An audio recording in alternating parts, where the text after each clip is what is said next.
Hello and welcome to this edition of EMS Now Up Close. I'm Eric with EMS Now. He's David Schild, Executive Director of our favorite industry association, the PCBAA, the Printed Circuit Board Association of America. David, good to see you. Thanks for coming on at the beginning of the year to give us an update. Eric, really busy first 2 months of the year in Washington. Always great to be here. Yeah. Yeah, and let's start there because I was kind of curious, somebody who works Washington, D.C. as you do on the to the benefit of the industry. How challenging is it right now? I mean, not just we have the Iran conflict, obviously, but also just the generally contentious environment that we all see in the news. So, Well, Eric, I spent a long time, decades in Washington, D.C., doing policy work. And I could tell you that, we're having 5 weeks worth of history every 5 days now, right? Just an incredibly busy time, a lot of competing attentions in Washington. Of course, that manifests itself as we try to move legislation and policy forward. But there is a continued focus on supply chain security, industrial policy, American manufacturing, being competitive on the global stage. These are all issues that are important to the PCBAA. yeah. No, exactly. And as we were talking before we got started, I mean, everything that's going on kind of under highlights the importance of your domestic ecosystem and supply base. Yeah, absolutely. It's hard to ignore the fact that right now, America has so many what I call big technological dreams that are built on the backs of microelectronics, right? Let's talk about the Artemis mission that's going to take us back to the moon. Really, really dependent on high-end microelectronics, and a number of our members are a part of the Artemis program. Let's talk about the enormous build out of AI data centers and the hundreds of billions of dollars that's being spent to put these data centers all over the country. Well, have we asked what technology is inside those centers and really what nations are essentially powering out that buildup? And of course, most recently, we have a very intense conflict in Iran, and we see the use of a lot of high-end munitions. And of course, it's only a smart weapon. It's only a high-end defense system, if it's built on the backs of microelectronics. So of course, when you look at what the United States is trying to do, both tactically and strategically all over the world, we need a steady, secure, and trusted supply of microelectronics to make all of that happen. Mhm. Yeah, that's well put. And I think we see a lot of news items about, questioning, do we have enough of this or that? And that in my mind, I go to, well, where's the production? How's it going? How automated is it? We just had that conversation, you and I, but I find that interesting in that it really brings it into everybody's mind these days. Yeah, I used to say PCBs make it possible because there really isn't a aspect of modern life that's not built on that printed circuit board. And of course, as we invent new chips, we need new technologies like ultra high density interconnect. That's where you've seen a lot of the domestic investments so far. But every time I hear somebody talk about a next generation system, and then they always lead that into a conversation about a next generation semiconductor. And I'm always waiting for them to have the conversation about the next generation microelectronics assembly, the next generation board that has to sustain that. Sometimes we have that conversation and sometimes we stop there. And, I obviously, my job is to keep that conversation going. Yeah, no, absolutely. Well, let's talk about that. Talk about your activity, how the year's starting. I saw that you met with who's the U.S. Senate Committee on Armed Services this week.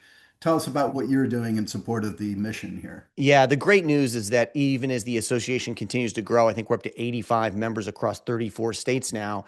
We are still very, very active with our educate, advocate, and legislate mission. So I was in Washington this week meeting with the Senate Armed Services Committee. As you can imagine, the Armed Services Committees are very focused on giving the military what it needs, building out the arsenals, as the administration says, that we've got to have to win future fights and current conflicts. And of course, we want to make sure that the microelectronics industry, is not a stopgap, is not a bottleneck in that process. So we talked a lot about capacity. We talked about how research and development is so often co-located with production. And when you Mhm. move factories overseas, you're often moving innovation overseas as well. And so I think for the Senate Armed Services Committee, this was a message they hadn't heard before. And they're very focused on making sure that the folks at the Pentagon have the tools that they need. But our Mhm. meetings are not just on Capitol Hill. We were also with senior leadership at the Department of Commerce this week.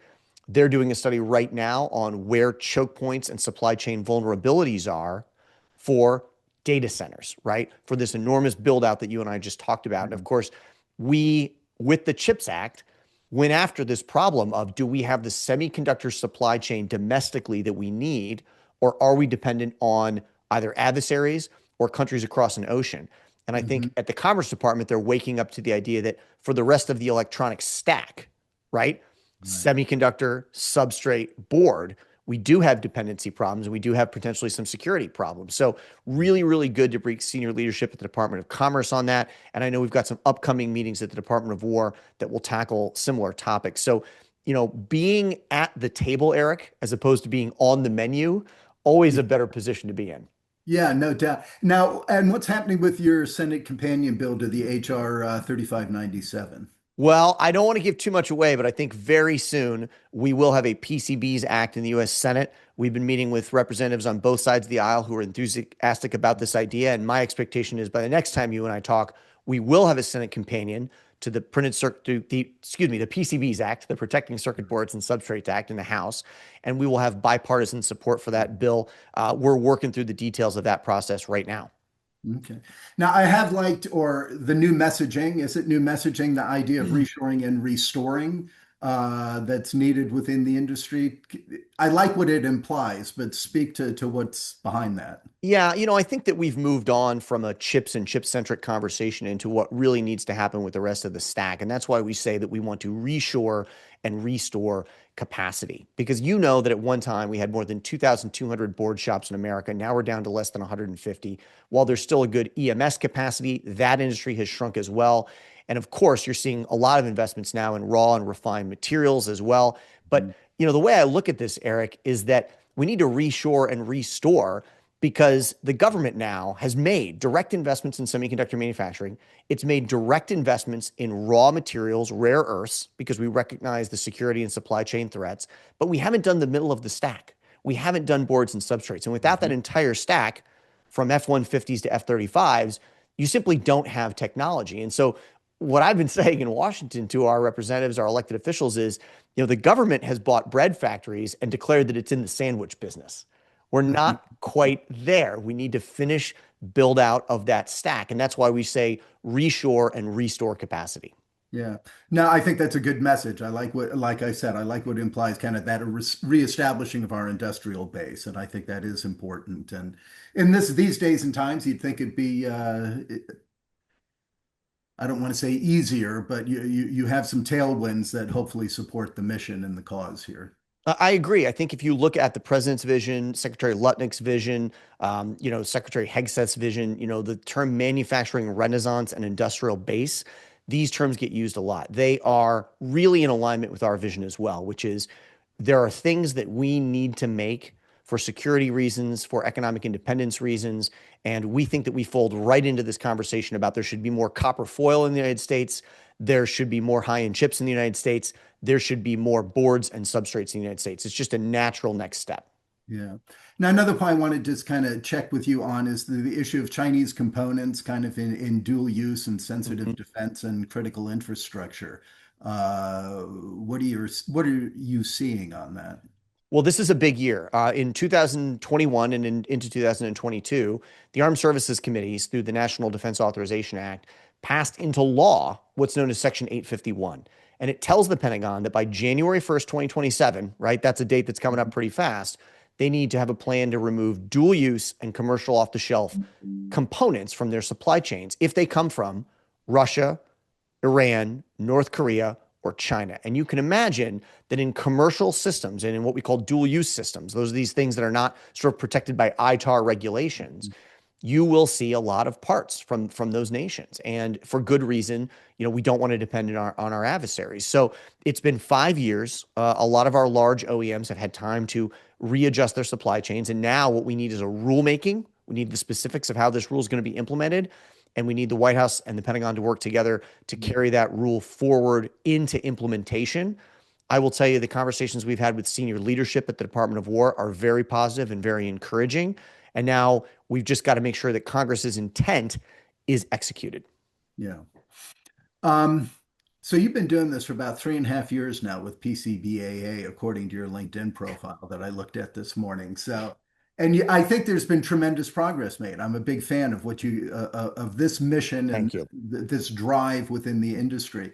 So I want to talk about some of the more of the association activities which have Mhm. been going on, and who should be involved in getting more people involved. I heard you say you're 85 plus now, but more is better in this regard, right? Sure, absolutely. Our footprint across the United States is very much directly translating into our political power in Washington. Of course, we are thrilled that we had these five large, board shops that sort of launched us here in 2021. But as we approach our 5-year anniversary, yeah, we're north of 85, and now we really represent a broad spectrum, right? We have OEM members like Raytheon and Neros, which is a new drone company. Mhm. We have assembly companies. We have specialty and testing companies. We have raw and refined materials companies, and of course, board shops. And the reason, Eric, that the entire ecosystem is represented is because the entire ecosystem benefits either directly or indirectly. These are folks who are suppliers, customers, and in some places, competimates to one another. But the rising tide of American manufacturing will lift all boats, to borrow a phrase from President Kennedy. And I think that people see the value in this and they understand that this domestic manufacturing advocacy posture is a unique value proposition, right? And that's why when we talk to very large OEMs and very small, like let's say specialty components companies, they see the same value proposition. I'm going to get representation in Washington. I'm going to have an annual fly-in every year where I meet with members of the Senate and members of the House. I'm going to get access to the White House, and someone's going to tell my manufacturing story. That's why I'm a part of PCBAA. And of course, every additional dot on the map is a new member of Congress, right? And Mhm. those members of Congress, not surprisingly, pay more attention when jobs, factories, and economic activity are in their districts.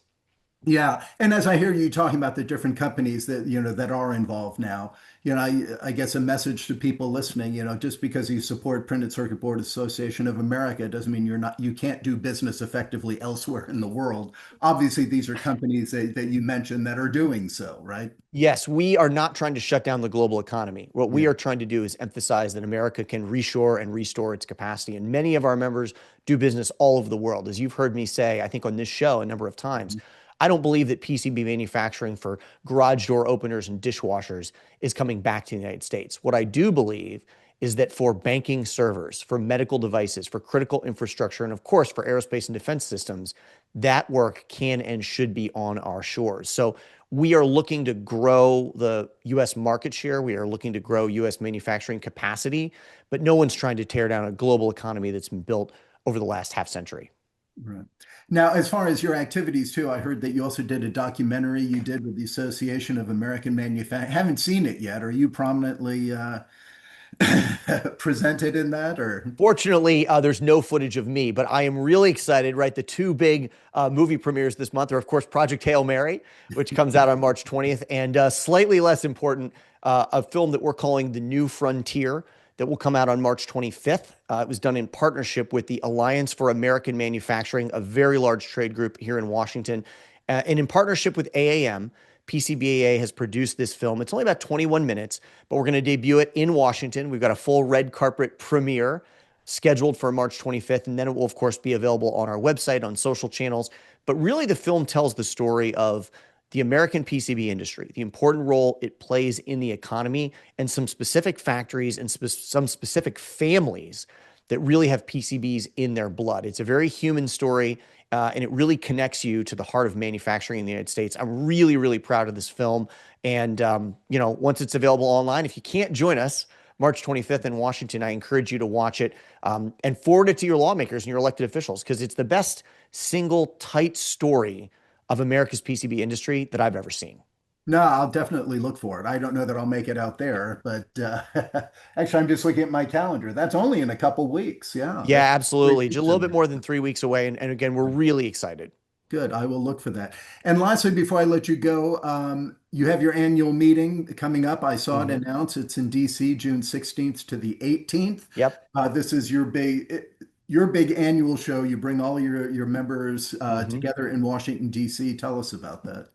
Yeah, I'm really proud. This will be our fifth annual meeting on the occasion of our 5th-year anniversary.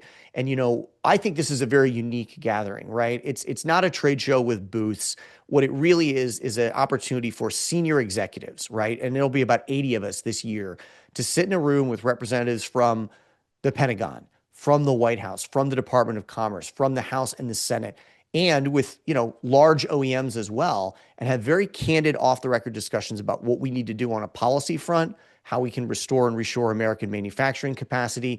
And I think it's a unique and valuable day and a half, not to mention that in addition to our internal discussions, Eric, we take all of those people directly to Capitol Hill. So if you've ever said, I run this factory and I want to go tell my member of Congress what I'm doing, what my employees are building, how we are manufacturing the future, we will facilitate that for you. I know the idea of coming to Washington and dealing with the government can be a little intimidating. And that's why this fly-in, I think, is, again, a really unique event. And it's why we have so many people coming back year after year after year to make their case directly before Congress. Excellent. Well, this has been a fairly wide-ranging conversation we've had. Is there anything important messaging-wise that I didn't ask you about that you feel compelled to share? No, Eric, I really appreciate you continuing to shine a light on the need to reshore and restore capacity. We're really excited again for a movie premiere on March 25th, an annual meeting June 16th through the 18th. And of course, I'll see everybody at PCB East, PCB West, Apex, the other big trade shows that are out there. And I would just say that if you want to be a part of our team, I want to talk to you about how we make that happen. Absolutely. Will you be at Apex? I knew that John Vaughn will be, right? I won't be there this year. That's a good point. PCBA will be represented, of course, with our partners at GEA. We're really excited for that show. And, if you are part of an event anywhere out there in the United States and you think, hey, the circuit board industry should be represented, contact me directly and, hopefully we can come wave the flag. Excellent. Excellent. Good news. Good update. Listen, I always enjoy this. I always walk away a little more excited for what's going on in the United States and with our industry. So Thanks, Eric. keep up the good work. Look forward to catching up again in the future. Absolutely. Take care. Thanks.